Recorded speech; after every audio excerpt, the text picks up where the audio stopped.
But one thing that we know are going to go expensive, and two guys right at the top, we'll start there. Cooper Kupp and Justin Jefferson. If you have a top 4 pick, there's a good chance you're going to be debating one or the other guys, certainly if Taylor and Christian McCaffrey are gone. Mm-hmm. So where do you stand on this great debate of Cooper Kupp versus Justin Jefferson? I don't think you can go wrong, but certainly you can be more right because someone's going to outscore the other. Who do you think has the better season? Oh my gosh, this is so tough. The expression that we've been using, and I think maybe Rich Rebar was one who coined this. It's like you want to skate to where the puck is going to be.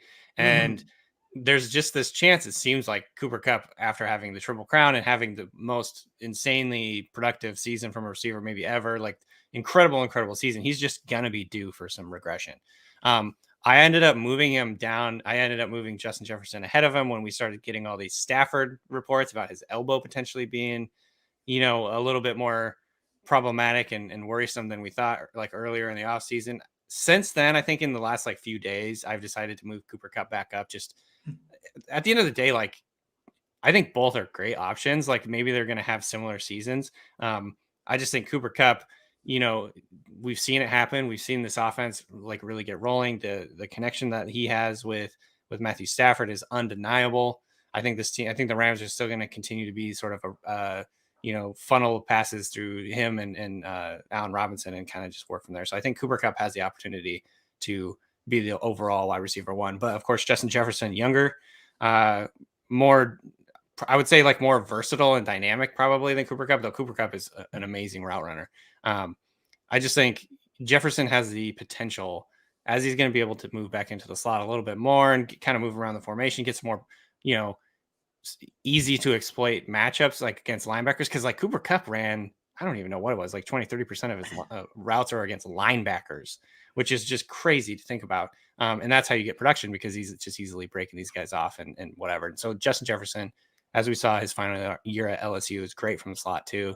I want to say he ran 60 or 70% of his routes outside last year. And I think this year, maybe you could see that get a little more even. He's going to probably be inside a little bit more. So that could mean more volume. You could see the Vikings potentially be a little more high pass rate and things like that. But at the end of the day, I've got Cooper Kupp with a slight edge over Justin Jefferson. Our official rankings have Jefferson slightly higher because I got outvoted. But I think at the end of the day, these are so close. It's really, splitting hairs, and both of them are guys that I'm going to be picking and not even thinking second about after picking them. If I got to pick in the top 4 or 5, I'll just pick them and not really think about it.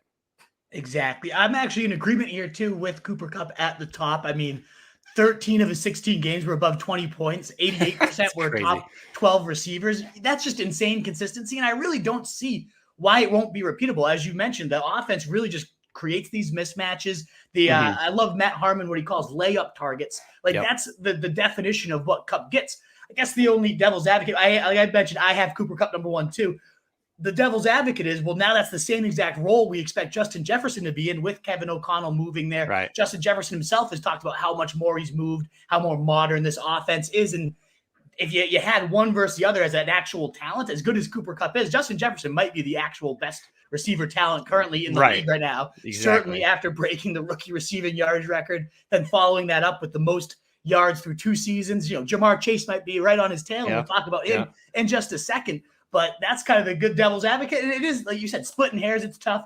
And you certainly, I don't think you can go wrong. I think these guys are just going to constantly be going back and forth in the receiving yardage total and the fantasy points total. And it's going to be real close come season's end. I'm exactly like you said, I want a top 4 pick so I can get one of these 2 guys. Yes. Because I love them both. Exactly. It's either going to be, CMC, Taylor, Kupp, or Jefferson. If I have a top 4 pick, I don't even have to worry about it whatsoever. Then if you get in the 5th through 12th spot, then we were like, oh God, now I got to really make a decision here that could really alter my whole season kind of deal. And it's a little more stressful. But yeah. What is up, you fantasy wolf? Thanks so much for tuning in. If you haven't already, share your thoughts in the comments, check out some more videos, and join the newest Wolfpack by subscribing below.